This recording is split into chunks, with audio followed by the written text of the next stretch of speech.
Lu boleh jadi pelatih jago, apalagi Clippers kan bukan pelatih jago gitu kan. Serius lu? Bukan lah. Kalau Bojan Hodak biarin sama Persib. Biarin melegenda sama Persib, biarkan Kok gitu? kan salah subjektif. Oke, ya. Biarkan dibikin patung di Bandung. Dia benar.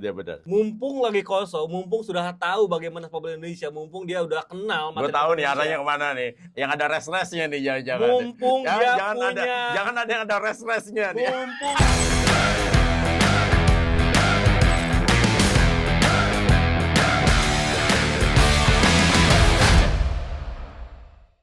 Yes, akhirnya kita ketemu lagi di komentar Rensu dan Ibam episode ke 5. Mantap, udah 5 episode, nggak berasa banget ya. Terima kasih buat teman-teman semuanya yang udah subs ya. Yang juga udah berikan kritik, saran ya. Pokoknya kita terima kasbon, terima gaji. Dan semuanya kita dengar, namanya juga kita lagi berproses. Ya mohon maaf kalau ada ketidaknyamanan, ada kekurangan ya. Karena segala kekurangan datangnya dari Ibam, segala kebaikan semua datangnya dari Allah Subhanahu Wa Taala. Benar. Bam, Ya, kita lanjut lagi di komentari. Dan ternyata teman-teman semua di sini seneng banget nontonin kita karena mereka katanya mendapatkan sedikit yang berbeda dengan kita ya. Ibam gitu loh ya. Jadi gini, Bam. Bukan ngikut lo. Enggak lah, Bam, gini, Bam. Ya. Kita dapat berita yang agak cukup rame ini di terakhir-terakhir ini adalah soal bagaimana pelatih yang diselesaikan dalam artian adalah mutual termination, bahasa hukumnya gitu ya, bahasa kontraknya mutual termination itu berarti kesepakatan bersama untuk mengakhiri kerjasama. Karena kan sebenarnya kerjasamanya itu sampai dengan 2027, tapi akhirnya diakhiri secara kesepakatan dan selesai. Nah, dan yang menarik ya, gue tadi berpikirnya ya, ini yang selesai cuma pelatih kepalanya doang, gitu kan? Karena gue sempat bicara bahwa ya kalau misalnya mau short term, ya diterusin dengan asisten pelatih. Tapi kan ternyata selesai semua tuh, sampai kabarnya ya, sampai ini mau naik nih pemirsa ya, teman-teman semua, sampai ini mau naik. Gue tuh mendengar kabar, semuanya habis. Ya, tapi gue nggak tahu, ini kan baru ya info gue mungkin A4 karena fotokopian kan A4 ya. Kertas ya. Iya, jadi info gue mungkin A4 bukan A1. Tapi itu kabarnya habis, Bam, semuanya. Iya. Sampai Dirtek, sampai juga Jordi Cruyff itu juga habis. Makanya tapi gue nggak tahu ini benar atau salah ya. Ini karena gue hanya selentingan kabar. Jadi gue tidak bisa bilang itu benar. Berarti kan ini habis semuanya. Berarti emang benar. Gerbongnya mau diganti semuanya, Bam. Apa yang sebenarnya terjadi? Ya, ini juga menunjukkan bagaimana federasi sebenarnya nggak punya roadmap yang jelas untuk sepak bola Indonesia, untuk tim nasional Indonesia. Oke lah, ini juga pemecatan Kluivert bukan hal yang bisa mencuri perhatian semua orang karena semuanya sudah menduga dengan kegagalan Indonesia di ronde keempat, 2 kali main, 2 kali kalah dan cuma bisa cetak gol lewat bola mati gitu kan. Jadi memang ini kekalahan yang memang perlu untuk membuat Kluivert didepak secepat mungkin dan itu dilakukan, tapi benar seluruh gerbongnya diberhentikan. Ini juga ngebuktiin bahwa PSSI federasi nggak punya pakem visi misi yang jelas. Kenapa lo bilang seperti itu? Berarti ini bisa bahasa gampangnya kan, kalau misalnya lo sering kan dengar klub-klub itu ada yang sebutannya ketika pemain akhirnya tidak perform, pemain itu akhirnya flop kan, dibilang panik buying karena menjelang deadline transfer. Wah, di satu sisi susah mau beli mau apa segala macam, akhirnya ambil aja deh yang udah ada gitu, yang tersedia gitu kan, seperti itu bahasanya, yang tersedia di pasaran. Benar. Ya kan, akhirnya diambil aja dan ternyata benar akhirnya flop. Iya, tapi emang langkahnya emang gak efektif gitu. Kita sebelumnya punya Sintayong dan gerbongnya. Sintayong kalibernya sudah Piala Dunia, Bos. Sedangkan Patty Kluivert bahkan di level klub aja jelek gitu di Adama Demirspor, di Curaçao. Dia melatih Curaçao loh yang sekarang lolos ke Piala Dunia tapi loh. waktu dia dilatih kan jelek. Jadi nggak apple to apple. Itu dari situ aja ngebuktiin kalau nggak ada roadmap yang jelas. Ketika Kluivert yang direncanakan untuk membangun dari bawah gitu bersama Alex Fastur dan Denny Lanjas dan lain-lain, bersama Alexander Zuyers dan lain-lain, ternyata itu juga tidak berjalan sesuai rencana dengan kekalahannya terlalu menohok. Mungkin itu ada tekanan tersendiri bagi federasi. Namun pada akhirnya ngebuat federasi juga jadi panik sendiri, dan kepanikan mereka dengan kebukti gitu, dengan keputusan yang diambil langsung mengambil semua gerbong Patty Kluivert untuk dipulangkan ke Belanda, dan itu juga ngebuktiin bahwa memang pergantian pelatih di tengah kompetisi, di tengah perjuangan itu hal yang salah. Oke, ini sekarang gue mau nanya ya, Bang. Ini menurut lo aja ya, lagi-lagi kan, gue cuma dengar selentingan semua segala macem. Jadi kan mutual termination ini kan kesepakatan bersama. Menurut lo ini apakah karena ya kalau yang keluar kan Patty Kluivert bilang bahwa, begitu juga Alex Pastor juga bilang bahwa sentimennya udah negatif banget nih. Dia terusin juga kita nggak akan bisa jalan. Tapi ya, atau memang jangan-jangan memang sebenarnya federasinya juga, wah ini nggak bisa juga diterusin nih. Kalau diterusin juga berabe. Di beberapa di episode yang lalu bahkan di Kata Rensu kan gue sempat bilang, hey man, lu kok udah kehilangan trust, selesai udah. Karena trust itu no trust no business. Ya udah akhirnya kan no trust, ya akhirnya saya no business. Menurut lo? Ya benar, karena memang kalaupun dilanjutin, suasananya udah nggak akan enak gitu. Apalagi suasana dengan supporter sepak bola Indonesia yang menaruh harapan tinggi. Ini bukan masalah kita realistis layak untuk tidak masuk Piala Dunia. Kita punya chance. Mainnya jelek dan kita punya chance sebenarnya. Kalau kita ngomongin realistis ataupun logis, dari ronde kedua juga di peringkat 140 sekian kita nggak logis untuk berada di ronde keempat. Udah nggak realistis gitu, udah jauh banget kalau mungkin kita harus bisa lolos Piala Dunia. Tapi ini kita punya kesempatan yang sama di saat kita pun memiliki lawan yang sebenarnya bisa kita handle gitu. Tapi benar ya. Jadi menurut lo sebenarnya bisa ya. Mas, minimal peringkat 2 bisa lah. Minimal nggak kalah lah. Minimal seri gitu. Minimal kita peringkat 2 bisa untuk berjuang di ronde kelima lah. Yes. Kalau ngelihat materi yang pemain kita miliki, terus perjalanan kita dari ronde ke pertama, 2, 3 itu ada progresi yang bagus gitu. Kenapa itu nggak dilanjutin di ronde keempat? Dan itu ada kesalahan fatal yang buat Patrick Kluivert pun pasti tidak enak sendiri gitu, tidak nyaman untuk kembali bekerja di tim Indonesia. Yakin lo dia yang tidak nyaman. Hah? Yakin lo dia yang tidak nyaman? Karena kalau gua ngelihat dari komentar-komentar dari netizen teman-teman semua, dari wajahnya kan kita ngeliat gestur ya. Kayaknya nyaman-nyaman aja tuh gitu loh. Terakhir lagi nonton Barcelona gitu semua segala kan macam. Setelah dipecat kan. Iya maksudnya dia nonton Shane Kluivert kan. Iya, tapi maksud gue yakin loh dia nggak nyaman. Jangan-jangan dia nyaman-nyaman aja tuh dengan kondisi yang seperti itu gitu loh. Atau mungkin secara normal ya. Atau mungkin jangan-jangan ya. Ini kan gue aja berusaha untuk mengambil angle-angle yang jangan-jangan dia berpikir, gue kontrak sampai 2027, gue kenapa-napa, gue gagal semua segala macam, ya gue tetap kontrak kok sampai 2027 santai aja. Salah sendiri lu nama kontrak gue lama sampai 2027, kenapa lu nggak pakai trial error aja 6 bulan dulu atau probation dulu, main di ronde ini, kalau nggak bagus ya udah ada ini segala macam bla bla bla. Kan jangan gitu kan, semua kontrak kan bisa diakalin bos, semua segala macam. Cuman kan maksudnya gini loh, ketika sebagai manusia normal lu gagal dalam menangis sebuah tim dan di seluruh stadion, sisi stadion di Jeddah bergema nama STY, itu bakal kena mental. Dan itu yang dirasain nggak cuma Patrick Kluivert, pasti Alex Pastur juga, Danny Lanchard dan lain-lain juga. Jadi memang ini adalah konsekuensi ketika tim yang sudah punya stabilitas dibongkar lagi, terus hasilnya tidak didapatkan, akhirnya ngebuat sang pelatih pun pasti punya tekanan mental tersendiri. Dan tekanan mentalnya kan nggak cuma dari supporter, dari federasi juga pasti ada tekanan lah. Nggak mungkin federasi juga tidak memberikan tekanan ketika hasil tidak didapatkan oleh Patrick Kluivert dan kawan-kawan. Yakin.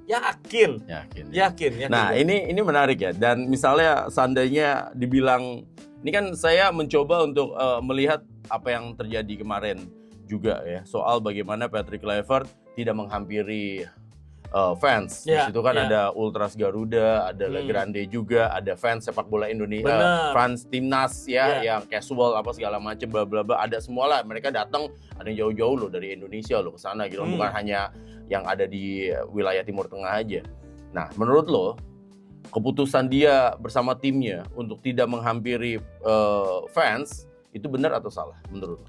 Salah lah, jelas. Kenapa salah? Karena mungkin dia takut juga dengan faktor keamanan. Ya itu sebenarnya juga mencerminkan bagaimana mentalitas dia ketika berada di tim nasional Indonesia gitu. Dia nggak berani untuk datang menghampiri supporter, bertanggung jawab bahwa ini kita salah semua, kita akan memperbaiki di laga selanjutnya. Dia nggak melakukan hal itu, dan itu juga bukti kalau dia nggak punya taste atas sepak bola di Asia gitu. Sense of belonging juga mungkin. Sense-nya beda banget, karena lu boleh jadi pelatih jago, apalagi Kluivert kan bukan pelatih jago gitu kan. Serius lu? Bukan lah. Colong di garis bawah. Kalau pemain jago, pemain jago. Lagi. Ya, Kluivert bukan pelatih jago. Okay. Kalau pemain jago iya. Oh iya. Iya. Jadi kalau pelatih jago aja, ngelatih di Asia tuh beda karena taste-nya beda, approach-nya beda. Mancini aja nggak berhasil. Mancini, Marcelo Lippi juara sama Italia 2006 di Cina juga kan nggak bisa ngapa-ngapain juga. Veros juga nggak terlalu ini banget sih. Almarhum Sven-Goran Eriksson juga 2 tahun pernah di Filipina ya. Yang sukses ya Gus Hiddink, ya kan. Benar, tapi itu kan nanganinnya Australia gitu kan. Korea di saat memang prosesnya lama gitu kan. Jadi memang lagi-lagi berat banget kalau lu nggak punya taste tersebut untuk melatih timnas di Asia, sedangkan lu juga kapasitas sebagai pelatihnya juga terbatas. Ya semuanya akan menjadi hal yang buruk gitu. Terus berikutnya adalah gini, Bam, banyak orang juga mengatakan ya kan, nih kayaknya rasa memiliki itu dia kan, sense of belonging-nya tuh nggak ada ya. Gue bukan membandingkan dengan Sintayong ya. Ya dibandingin juga nggak apa-apa. Ya oke, dibandingin. Sekarang juga sama-sama X kan. Udah sama-sama X ya. Dibandingin sama Sintayong. Kalau gue ngelihat Sintayong itu ada rasa yang ini tim gua nih, Ya. ini rumah gua nih. Benar, Ya seperti itu gitu loh. Ya gua kan berusaha cover both side ya. benar. Gua nggak mau ngebelain Sintayong, gua nggak mau ngebelain Patrick Kluivert. Gua mau ngebelain jalan tengahnya aja. Menurut gua dia kurang kayak oh ya udah gitu. Terus kalah ya udah biasa aja gitu. Bukan berarti harus nangis, harus acting juga ya. Kita juga nggak pengen juga ya. Tapi sesuatu yang natural dari hati itu kan akan kelihatan kan. Ya. Tapi menurut gua apa yang terjadi sekarang ini adalah mencerminkan bahwa ya memang inilah dunia gitu loh. Dunia ini kenapa gue bilang dunia? Inilah dunia. Ketika lo lagi berhasil, lo ingin mendapatkan poinnya, bener nggak? Kredit Ya. poinnya semua orang pengen tuh. Wah ini hasil karya gua, bener nggak? Benar. Tapi benar. giliran gagal, ya kasus Patrick Kluivert tidak mau menghampiri penonton semua segala macam, ya ketika gagal nggak ada tuh orang yang bilang dengan gentle bilang oke ini salah gua, Ya. ini salah saya mundur. Nggak ada tuh yang ngomong kayak begitu. Sebenarnya Kluivert sudah melakukan hal yang pernah bagus di Indonesia. Nggak semuanya yang dia lakukan itu jelek. Yang pertama, dia lebih memantau pemain Liga 1. Artinya pemain Liga 1 punya lebih banyak kesempatan untuk Dia mantau masuk di mana, timnas. tapi kan dia datang cuma 3 hari 4 hari menjelang pertandingan. Cuman dia mengcover cukup banyak pertandingan dan pada akhirnya dia lebih percaya dengan memanggil pemain-pemain yang selama di era Sintayong tidak tercover. Iya. Beckham, lalu juga Lily Pali masuk lagi, Klok. Meskipun di atas lapangan penampilannya seperti apa itu masih menjadi perdebatan, tapi lagi-lagi kesempatan buat Liga 1 ini pemain-pemain buat Liga Domestik sangat bagus. Kita lagi nggak bahas itu karena kita Iya. lagi bagus pelatih, tapi Nah. berarti dia sudah agak sedikit berbeda dari yang sebelumnya. Terus yang kedua, dia tuh punya gestur bagus ketika setelah kalah 5-1 melawan Australia. Dia tuh masih positive vibes ketika diwawancara oleh wartawan, jurnalis. Dia tuh berani untuk menghadapi dengan lantang, dengan penjelasan yang bagus. Tapi itu tidak terjadi di ronde keempat. Artinya, dia pun memiliki pressure tersendiri dengan kekalahan melawan Saudi Arabia. Artinya memang dia pun secara mentalitas, memang belum ada di mentalitas pelatih yang siap untuk berada di tekanan seperti itu gitu. Tekanan seperti itu. Tapi Iya. dia siap kok untuk dipuja-puji. Ya beda lagi kan. Kalau ketika menang, dia Siapapun pasti siap. siapapun Semua orang pasti akan siap Iya. dipuja-puji, tapi semua orang tidak siap untuk dihitung. Kluivert juga pernah ditekan ketika lawan Australia kalah 5-1, tapi dia responnya bagus. Kenapa itu nggak kejadian di laga lawan Saudi Arabia? Artinya memang lagi-lagi pengalaman, mental, kualitas pelatih itu berpengaruh besar dalam membangun sebuah tim nasional Indonesia. Yakin bukan hanya soal itu, tapi memang soal karakter juga mungkin. Ya bisa jadi. Itu juga Karena kan akan ada faktor mencerminkan, besar. karena kan menurut gua ya karakter itu kan akan kelihatan dalam situasi-situasi sulit gitu. Karakter seseorang ya. Iya. Karakter seseorang itu kan akan terlihat di situasi-situasi sulit. Iya, Kalau situasi lagi enak mah lu mau ngomong apa aja juga bagus aja kan. Tapi Iya. kalau lagi kalah, lagi salah, itu kan yang gue bilang waktu itu kan. Kalau itu bagian dari karakter juga mungkin, karena di satu wawancara setelah laga Saudi Arabia juga opini dia tuh kayak opini seorang pengamat bukan pelatih gitu. Jadi memang banyak hal yang ngebuat kita juga menilai kayaknya dia emang belum siap deh ngelatih timnas dengan pressure sebesar ini gitu. Di sepak bola yang dengan rakyat 285 juta bener-bener yang harapannya tinggi banget sama tim nasional Indonesia gitu. Ya, kita ini kan negara dengan die hard fans gitu kan. Benar. Makanya Jai Izzat juga bilang saya punya negara dengan pencinta sepak bola paling gila sedunia gitu ya. Emang benar gitu kan segala macam. Bagian aja kemarin di Jeddah banyak penonton kita pada penontonnya Arab Saudi gitu kan. Bahkan ketika pertandingan Irak lawan Arab Saudi aja penonton Irak juga cuma berapa gitu kan. Ya ini juga sebenarnya agak nggak sinkron ya. Ketika kemarin kita sudah melihat ada foto Exco PSSI bersama Pak Ketum melakukan rapat meeting tentang pembahasan calon pelatih baru, tapi tidak ada direktur teknik di sana. Terus buat apa adanya Alexander Juiz? Itu bukannya foto yang lama, Bam. Itu foto lama, Bam. Itu foto baru. Yakin lo? Itu foto lama. Menurut informasi yang gue dapat ya, itu ada foto baru ketika coba untuk membicarakan peluang siapa yang akan jadi pelatih tim nasional Indonesia ke depannya. Tapi maksudnya gini loh, adanya direktur teknik dalam sebuah tim sepak bola itu tuh untuk mengatur visi misi, roadmap saat ini dan untuk masa depan. Tapi ketika ada direktur teknik tapi lu nggak libatkan, itu buat apa gitu? Sangat ketara. Ya karena tadi direktur tekniknya udah di cut juga. Cuman pada foto itu beredar pada momen ketika berita Gue jujur sampai sekarang gue masih disclaimer ya, karena gue belum lihat fotonya, jadi gue belum bisa tahu itu foto baru atau foto lama. Dan gak cuma foto, ada berita juga memang sedang melakukan rapat tentang ini, meeting tentang pembahasan pelatih. Itu tuh posisi Alexander Zuiz masih belum terhendus, kabarnya akan diberhentikan juga seperti yang sekarang kita dapatkan gitu. Jadi posisinya dia masih ada di sini gitu. Kan ada juga Simon Tahamata, masih ada juga Jordi Cruyff. Kenapa orang-orang itu gak dilibatkan kalau emang pengen membangun sepak bola Indonesia secara jangka panjang dan menengah gitu? Jadi ini berarti ada salah juga dalam step sistem dan pengelolaan menurut lo juga? Iya, tata cara dalam merekrut pelatih itu memang harus benar. Tata cara untuk bisa percaya pada satu sosok untuk menangani sepak bola Indonesia yang benar-benar rumit ini juga harus benar. Metodenya harus benar, harus ilmiah, harus berdasarkan kajian yang mendalam gitu. Nggak cuma karena lu bisa datang pas Natal, lu bisa dipilih jadi pelatih timnas Indonesia, gak gitu. Jadi memang harus benar-benar bagus gitu. Apalagi itu tadi, kalau kita dulu punya Alfred Riedel naik lagi ke Luis Milla ya. Iya. Itu dari Milla turun ke Simon McManamy itu drop banget. Habis itu kita naik lagi ke Sintayong yang mana di atas Luis Milla. Ke Kluivert itu drop lagi. Itu satu dinamika yang jelek untuk melatih timnas gitu. Jadi tidak belajar dengan pengalaman gitu maksudnya. Harusnya kalau lu pelatih yang bagus gitu. Dari naik terus skalanya gitu. Kalaupun turun ya turun satu langkah untuk naik 2 langkah, 3 langkah. Oh ini jeblok banget gitu. Menurut lo jeblok banget. Nah ini sekarang gue akan memperlihatkan kepada lo soal bagaimana Alex Pastoor bicara ya di di sebuah podcast. Ja. Zoals ik heb begrepen, we waren ook wat dat betreft drieledig. Het zou mooi zijn, korte termijn, als je het WK haalt. Maar goed, als 119e van de wereld is dat natuurlijk niet per se heel makkelijk en logisch. Het tweede was Gerald Vanenburg en Frank van Kempen op de onder 23 en de onder 20. Om proberen ervoor te zorgen dat de jongens versneld lokale spelers in dat eerste konden spelen. En het derde, dat was de langere termijn. Om een land met 280 miljoen inwoners, om daar toch wat meer spelers uit voor te krijgen die competitief zijn op dat niveau. Nou, daarvoor Jordi Cruijff als adviseur, Alexander Sviers als TD werden daarvoor ingeroepen. Want ja, de dingen die wij hebben gezien daar, de jongens waren best technisch. Als je ook ziet op wat voor velden die voetballen. Danny Landsaat was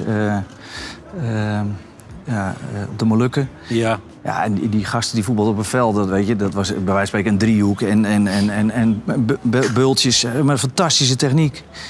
Alleen ja, er zijn geen georganiseerde competities om maar een voorbeeld te geven. Yang ngeri sih di podcastnya sama Van Basten ya kan, sama Snyder sama Van der Vaart itu ngeri semua itu. Nah, idola kita semua. Iya makanya. Tapi menurut gua, nih gua akan berusaha ngeliatnya lagi-lagi gua kan ngeliatnya cover both side ya. Karena gua sebagai host, gua ngeliatnya cover both side, nanti biar Ibam yang mengomentari. Menurut gua ada beberapa hal yang perlu kita cermatin. Yang pertama, menurut gua ada beberapa kalimatnya dia, itu statement-statementnya dia. Itu menurut gua sih memang statement yang apa adanya kok, benar gitu kan.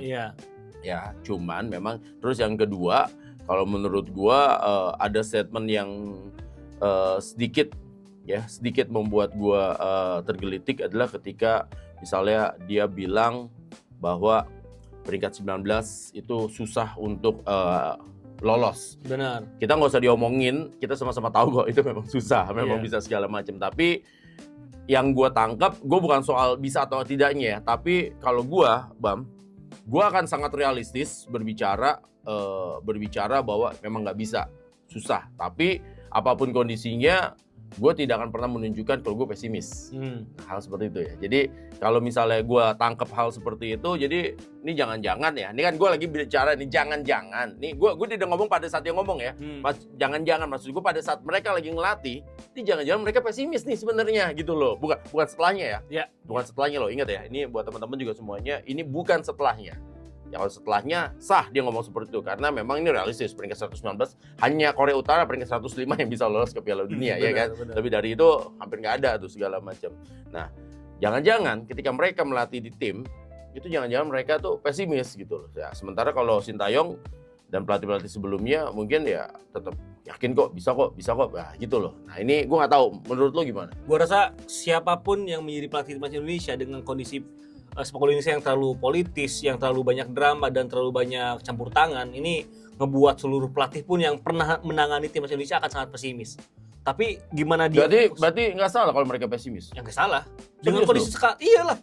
Dengan kondisi. Terus kalau mereka pesimis terus akhirnya nanti nularin ke pemainnya jiwa patriotismenya gimana? Pesimis dan fokus dua hal yang berbeda.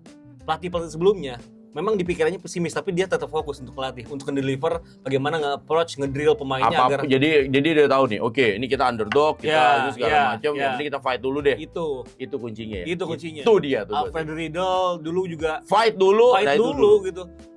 Dulu 2016 kita ingat ya, Alfred Riedel cuma 2 pemain per klub ya. tapi masih bisa lolos final Piala AFF dan mainnya bagus gitu. Cuman kalah sekali kan karena yang Luis di Milla, sini menang. Asian Games juga bagus, lalu Sintayong 4 tahun itu luar biasa membuat kita bermimpi begitu indah gitu. Tapi ada yang bilang Sintayong nggak bagus karena nggak pernah juara. Ya, kalau Tolak ukurnya juara, pelatih-pelatih sebelumnya juga nggak pernah juara gitu. Ya. Untuk level senior ya. Iya, menurut lo itu kan target kalau dibilang pelatih sukses ya pelatih ada trofi. Cuma kan determinasi permainan di atas lapangan, paradigmanya kita bisa ngelihat. Kita tuh tampil di Piala Asia 2023 tidak memalukan gitu. Kita main bener-bener tangguh, solid dan nggak inferior lawan Jepang meskipun kita kalah 4-1 maupun kita dibantai sama Australia, tapi permainan kita tuh oke gitu. Kita tuh cuma shaky ketika itu dia ya. Jadi apa yang dikatakan oleh Ibam ya, kuncinya itu adalah sebenarnya yang diinginkan oleh fans adalah permainan yang ngotot, benar, high intensity, fighting spirit, menyerang. Jadi kalau di dunia tuh ya mainnya ya kayak Atletico gitu. Iya. Yang bener-bener pokoknya sebelum di Piala Asia itu peluit, kita main terus, ngotot terus gitu. kalah beberapa kali, 3 kali kalah. Ya, itu tuh lebih dibantai sama Australia pun kita tetap, itu lebih karena senang kita kurang pengalaman aja kelihatan. Gol-gol tapi pertama mainnya bagus lawan mainnya Australia. tuh oke sebelum kebobolan tuh. Kita kebobolan oleh misal kesalahan sendiri. Dan pemainnya belum seperti sekarang loh. Makanya. Kalau pemainnya sekarang belum tentu juga kan. Gitu kan. Iya. Maksudnya ini dia, belum tentu juga pemainnya sekarang pelatihnya dulu. Misalnya gitu kan. Kan kalimat-kalimat netizen gitu. Pemainnya sekarang pelatihnya dulu. Mungkin kita belum tentu kalah tuh gitu. Kemarin dengan kondisi yang serba tidak enak aja, Graham Arnold juga ngakuin Indonesia ini berbahaya. Makanya dia main coba untuk nunggu kita salah ya. Nunggu kita salah dan dia tuh menunggu juga bagaimana kita bereaksi. Sedangkan ketika Graham Arnold bereaksi di babak kedua, kita mainnya gitu-gitu aja. Jadi dia udah menemukan celah setelah mereka memantau pertandingan kita di babak pertama. Jadi memang lagi-lagi ya, ini masalah pesimisme, mungkin semua pelatih juga pesimis, tapi fokus itu tetap penting. Jadi menurut lo nggak fokus yang pelatih yang baru ini, yang barusan saja di mutual termination? Mungkin fokus juga, cuman dengan statement dia di podcast tersebut yang mengatakan bahwa peringkat 119 tidak masuk akal kalau lolos Piala Dunia, emang tidak masuk akal, emang tidak realistis. Cuman kita ini masalahnya chance-nya ada gitu. Kita tuh ada peluang buat ke sana gitu, bukan masalah layak atau enggak gitu. Oke, jadi gini, jadi gue berusaha untuk mengambil sebuah benang merahnya adalah memang kita peringkatnya 119 ya secara peringkat.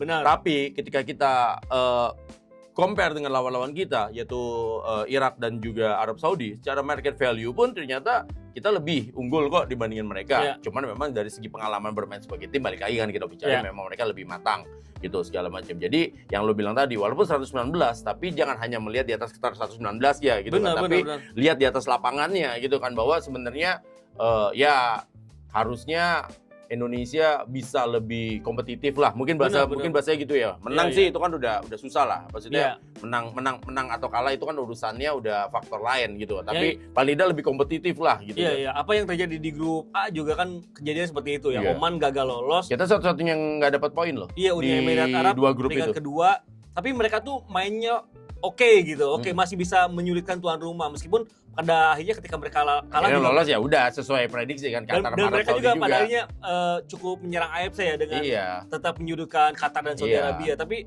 lagi-lagi itu kan itu hal eksternal yang harusnya kita tapi juga semua orang tahu bahwa timnya udah main bagus gitu loh. Masalah kalahnya karena itu tadi kita bilang kita satu-satunya negara yang tidak menghasilkan poin di ronde 4 ini gitu. Dan agak disayangkan karena sebenarnya kita punya cara untuk bisa menangani dua lawan kita di ronde keempat di babak-babak sebelumnya yang sudah kita pernah jalankan permainannya, tapi ya itu nggak diambil opsi tersebut gitu.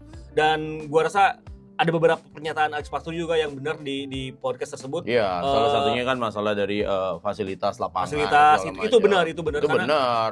Walaupun sudah disupport secara full, cuman kan tetap kurang ideal ya untuk sebuah tim kalau latihannya pindah-pindah, kadang di Madia, kadang di mana gitu. Jadi itu hal yang harus segera dibereskan. Yang kedua, dia kan bilang dia mengira datang ke Indonesia itu untuk jangka panjang membangun ada tiga apa namanya target itu kan. Ada 3 target itu. Salah satunya adalah mempersiapkan tim bersama Frank. Dan membangun Indonesia dari level grassroots. Itu juga nggak kejadian karena ya itu di kita kan pengennya instan semua gitu. Jadi ketika mereka tidak bisa mendapatkan hasil di laga-laga yang instan, ya hasilnya seperti ini gitu. Nah, ini gue ingat ya, kita menarik ulur ke belakang lagi. Jadi kan dulu ketika ada interview dengan Luis Milla dan juga dengan Sintayong, ya, itu kan ditanya, bisa juara nggak? Pertanyaannya kan seperti itu. Ya. Luis Milla bilang kan saya nggak menjamin juara, tapi Sintayong bilang menjamin. Nah, semua orang kan berarti itu ngeri juga. Wah gila nih, karena susah juga kan untuk menjamin. Tapi ternyata ya kalimat Sintayong dia bilang, Luis Milla juga nggak salah. Dia bilang nggak ngejamin, menurut gue juga itu nggak salah, Bam. Gitu loh. Ya, tapi Sintayong bilang ngejamin itu kita juga dulu pikir, wah ini ngeri juga dia ngomong. Tapi kan ternyata dia bilang saya ngejamin, tapi dia kerja keras gitu kan. Benar. Selama 5 tahun. Nah, mungkin juga hal itu juga yang menurut gua memang harus dimilikin sama pelatih-pelatih di kita. Bukan pelatih kita, maksudnya pelatih-pelatih yang menangani kita. Kultur sepak bola di Indonesia itu instan. Dan 2 pertandingan, tim liga 2 pertandingan out, bos. Iya. Dan itu udah jadi kultur. Walaupun Liga 1 sekarang lumayan ya. Ya, Superliga namanya. Superliga Jangan sekarang. kemarin lagi kita Iya. Superliga. Jadi tapi itu kulturnya emang begitu di Indonesia kan, instan. Iya, makanya gue tuh selalu mikir tetap bahwa siapapun pelatih Indonesia, siapapun ketum PSSI di Indonesia harus tetap jangan terlalu meremehkan Piala AFF lah. Kita tuh belum pernah juara, kita tuh harus ada dulu sense of belonging. Legitimate-nya dulu. Harus sebagai ada champion. perasaan dulu sebagai Champion. kita bisa loh jadi juara gitu. Agar mental pemain-pemain kita terbentuk, mental supporter juga bisa lebih tenang dan akhirnya kita lebih pede ketika memasuki sebuah turnamen ataupun kualifikasi. Dan itu yang harus dikejar sebenarnya. Berarti 2026 besok pakai tim ini kita kejar AFF. Kalaupun nggak seluruhnya, seperti mungkin Jay nggak usah, Kevin Nick nggak usah, Emil Oder nggak usah, pemain yang tampil di Eropa kalau jadwal bentrok nggak usah, tapi Pasti pemain-pemain bentrok, kalau AFF pasti bentrok. yang AFF main kan di Asia minimal bisa, dan main yang di ASEAN apalagi dan di Superliga itu harus dimaksimalin. Dan gua rasa dengan materi yang ada di Superliga dan Asia aja itu udah cukup untuk membuat kita dengan bersaing. 70% tim kita itu udah bisa juara AFF menurut lo? Kalau pelatihnya cocok, kalau approach-nya bagus, kalau taktik yang disuguhkannya realistis, gue rasa tetap bisa ngalahin Thailand ataupun Vietnam. Serius lo? Serius gue. Kenapa lo seyakin itu? Kan mereka juga nambah-nambah pemain juga ini. Iya, cuman kan lagi-lagi kita tuh udah punya basic yang bagus gitu, udah punya kaki-kaki yang cukup untuk memberikan perlawanan lebih ke Thailand, ke Vietnam dibanding tahun-tahun sebelumnya. Di 2020 aja dengan pemain muda kita bisa kok mempersulit Thailand. Walaupun kalah. Tapi lagi-lagi masalah pengalaman. Ini pemain-pemainnya udah jauh lebih berkembang. Di 2020 Arhan masih 18-19 tahun. Sekarang Arhan udah sekitar 24 tahun kan. Jadi sudah bisa lebih berkembang lah. Gitu. Jadi dan lain-lain juga. sampai ini naik dan sampai ini dibuat dan ini naik kan kita masih belum tahu nih siapa pelatih yang akan menjalankan. Mungkin kan ada FIFA Matchday nanti di bulan November, terus nanti juga paling dekat lagi akan ada di Piala AFF tahun depan gitu kan. Nah, kita belum tahu nih. Nah, menurut lo kenapa federasi agak sedikit lamban untuk melakukan hal ini? Jangan-jangan juga federasi belajar juga. Nah, ini kan kita bicara. Kan misalnya banyak orang, federasi nggak belajar nih. Nah, gua berusaha untuk ngeliatnya lagi, angle berbeda lagi. Ini jangan-jangan federasi belajar dengan situasi seperti itu. Makanya sekarang mereka hati-hati banget nih. Benar. Nggak mau cepet-cepet lagi kayak dulu gitu loh. Bener-bener emang dilihat dulu gitu loh semua segala macam sampai cari yang terbaik. Akhirnya kan muncul banyak banget nih beredar pelatih-pelatih kan. Sus Casas ya. Timur juga, Paulo Bento, Park Hang-seo, terus wah banyak lah gitu loh. Akira Nishino juga ya. Banyak lah. Jadi jangan-jangan memang ini federasi juga lagi mencoba untuk mendengarkan dulu aspirasi dari masyarakat yang seperti apa. Jadi kan kalau menurut gue sih kan sebenarnya bagus ya kalau misalnya didengerin dulu nih semua aspirasi masyarakat ya kan. Dengerin loh, bukan berarti diikutin. Beda ya. Jadi nggak mesti diikutin juga, didengerin. Yang bagus ya bisa diambil gitu kan. Akhirnya diundang juga exco dan juga tentunya adalah orang-orang tekniknya juga yang untuk menentukan nih yang bagus buat Indonesia. Karena itu tadi instan bos. Seperti yang lo bilang kan. Berarti AFF harus juara ini, kalau enggak mah ya itu tadi repot juga. Gini loh, kalau Indonesia punya roadmap yang jelas, kita nggak akan bingung untuk mastiin siapa pelatih selanjutnya ketika pelatih sebelumnya gagal. Bright dan Liga Inggris punya hal itu. Iya. Sebelum pelatihnya juga jago. Dan itu klub idola gue bos, Brighton bos. Itu Graham Potter cabut dia udah punya. Iya, diterusin santai aja karena sistemnya udah jadi. Sekarang punya Fabian Holzer, artinya memang dia udah punya cetak biru sepak bolanya dengan seperti apa untuk kedepannya, dan Indonesia itu belum memiliki itu. Jadi setiap ada pergantian pelatih, meeting lagi.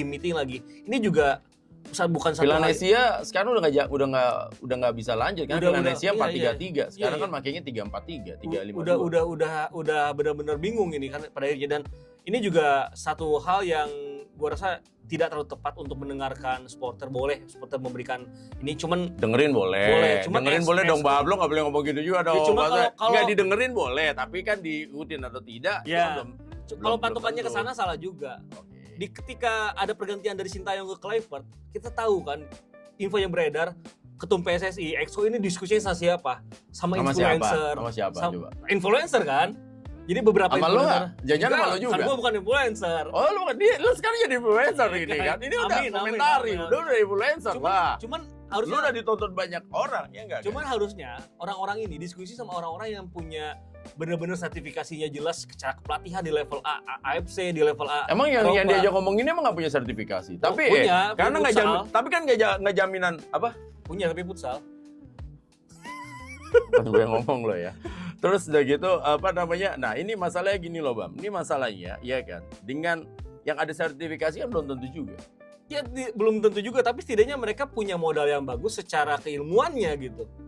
Dan ini tuh harus benar-benar dipikirin gitu. Kita tuh banyak banget pelatih yang punya kurikulum bagus gitu, yang cocok dengan metode sepak bola Indonesia seperti apa. Kita juga bisa kerjasama dengan negara-negara lain gitu. Udah ada kerjasama sama JFA, Iya, itu harus bisa dilanjutkan secara sistematis, sama secara KNVB struktural. juga. Itu harus dilanjutkan secara sistematis ke depannya gitu. Nggak boleh 2 tahun putus, pindah negara, kerjasama lagi, putus, pindah negara. Kita nggak punya track yang bagus pada akhirnya gitu. Gak ada long term. Iya, Jadi harusnya ada buku, ada roadmap ya, blueprint yang lo bilang tadi. Itu ada, jadi siapapun pelatihnya tinggal meneruskan, siapapun yang akan menjalankan tinggal menjalankan doang gitu loh. kita kan Kalau di modalnya sama. Indonesia tuh zaman dulu tuh GBHN, garis besar haluan negara Nah, gitu kan, harus punya itu kan. Bener. Garis besar haluan sepak bola, GBHS. Harus dibuat tuh, garis besar haluan sepak bola, nasional. GBHS. Ya, udah kalau sepak bola pasti nasional, GBHS. Ya itu. Jadi gua rasa sih kedepannya siapapun pelatih yang datang ke Indonesia, gua harap nggak cuma di short term aja, harus dipikirkan jangka panjangnya juga. Harus pelatih yang mengenal bagaimana kultur sepak bola Asia, karena kultur sepak bola Asia dengan di Eropa sama Amerika ini beda banget. Makanan di kita tuh enak-enak, itu yang jadi salah satu racun para Makanan pemain. sana juga enak-enak lah. Cuman lebih sehat gitu. Di Minyaknya jarang. Asia Tenggara itu minyak sama cabenya nggak terlalu banyak. Kalau di lemak dan sini. lain-lainnya itu komposisinya kita harus benar-benar mikirin, dan itu tuh hal yang benar-benar harus dipikirin juga oleh pelatih yang akan menangani timnas Indonesia. Kulturnya, politisnya, dan kemampuan media handlingnya itu hal yang wajib. Public speaking dan media handling ya. Ya, itu pelatih-pelatih yang juara di Superliga, di Liga 1 di tahun-tahun sebelumnya, public speaking sama media handlingnya bagus. Nah itu dia. Jadi kalau mau belajar public speaking ya bisa lah sama Ibam ya. Nah, ini dong. Tapi gini ya, Bam. Nih gue hanya akhirnya mengambil kesimpulan dari 10 tahun terakhir lah, nggak usah lama-lama lah, 10 tahun terakhir. Jadi akhirnya gue mengambil kesimpulan, siapapun pelatih untuk tim nasional Indonesia, untuk semua kelompok usia lah ya, mulai dari U17, U19, U20, U23 sampai senior. Akhirnya gue mengambil satu kesimpulan yang cocok buat tim nasional Indonesia itu adalah pelatih yang keras ya. Benar. Dalam arti yang keras itu adalah ya disiplin. Disiplin, nggak bisa ditawar-tawar lagi. Pemain mau lo bintang apapun juga, kalau lo indisipliner out, nggak ada urusan, nggak bisa ini lagi, nggak bisa ditawar karena percuma daripada nanti jadi apel busuk di dalam kan, jadi urusan udah out. Sama itu tadi fisik, karena menurut gua fisik para pemain Indonesia ini sekarang agak beda ya dengan yang sebelum-sebelumnya gitu loh, semua segala macam. Jadi mau pelatih apapun juga itu dulu aja menurut gua, karena yang paling cocok di situ. Karena yang sukses 91 lo tahu sendiri kan, dulu Polosin itu ngelatihnya tuh sampai pemain-pemain tuh sampai pada muntah kuning. Lo bayangin kalau udah muntah kuning itu berarti udah cairan udah habis, bos. Iya. Itu udah kayak gimana. Jadi kayak gitu dulu. Makanya tinggal di-combine dengan sepak bola modern dari teknikalnya gitu. Makanya kalau kita ngitung di 10 tahun yang terakhir, atribut pelatih yang cocok banget untuk tim nasional Indonesia itu atribut yang dimiliki oleh Alfred Riedel sebenarnya. Itu tuh dia semuanya ada, dia bisa, dia mengerti, dia sebelumnya juga dia sebelum melatih Indonesia udah melatih timnas di region Asia dan Asia Tenggara. Jadi dia udah gak kaget gitu. Sedangkan pelatih-pelatih yang baru datang ke sini akan sangat kaget untuk itu. Jadi ini adalah hal yang harus dipikirkan oleh siapapun yang nanti memutuskan untuk memilih pelatih timnas ke depannya, karena Timnas ini udah jadi hiburan bersama. Kita selama 3 tahun selalu menunggu kapan Timnas main. Kita selama 3 tahun banyak sekali masalah di dalam lagi, tapi semuanya reda sebentar. Kemarin ketika zong, Timnas berarti main. kemarin zong banget tuh ya. Nungguin Iya. dari Juni, tiba-tiba ke Oktober. Iya, Juli kita terakhir main, Agustus ada masalah dalam negeri yang begitu hebat. Kita udah nunggu September, Oktober malah pertandingan seperti itu. Jadi makin ruwet kan masyarakat Indonesia gitu. Jadi semoga kedepannya pelatihnya harus benar-benar yang sudah memiliki atribut yang tepat untuk Timnas Indonesia. Ya, ini pertanyaan Pamungkas, tapi bukan Bambang Pamungkas ya. Ya. Siapakah menurut Ibam yang Waduh. paling cocok dari nama-nama yang beredar ya? Ya, kalau dari dalam negeri kan keluar juga nih nama BH ya. Ya. BH itu maksudnya Boyan Hodak. Boyan Hodak. Terus sama BT. Dan Yan Olga Rekening juga. Ya, sama BT. Nah, itu keluar tuh. Siapa yang cocok menurut versi Ibam? Ini Ya, sangat ini kan- subjektif. Ini anda ya. Sangat aja. subjektif, Ya, subjektif lah. Jadi ini kan subjektif. Itulah Ya. enaknya ngomong di podcast Ya. sama ngomong di TV. Itu bedanya gitu. Kalau di TV lo nggak bisa subjektif. Benar, Kalau di benar. sini ya sah-sah aja. Ini kan yang penting kan kita tidak mendiskreditkan orang atau Ya. apa segala macam. Yang pertama, kalau gue pengennya Akira Nishino. Pelatih yang membawa Alasannya aja. ya levelnya udah tim nasional, udah Dan- Piala Dunia Dan juga. mainnya enak ya. Dan mainnya enak, dia tuh hampir bisa bawa Jepang lolos perempat final di Hmm. Piala Dunia Rusia 2018. Alama Belgia. Iya, Belgia benar Belgia, yang comeback itu. Hmm. Tapi mulai dari situlah Jepang sudah tidak lagi menjadi underdog dalam sebuah turnamen. Permainannya meningkat dilanjutkan oleh Moriyasu sekarang. Hmm. Nama kedua, kalau Bojan Hodak biarin sama Persib. Biarin melegenda bersama Persib, biarkan Kok gitu? kan sangat subjektif. Oke, ya. Biarkan dibikin patung di benar, Bandung. dia benar. Ya. Dia benar.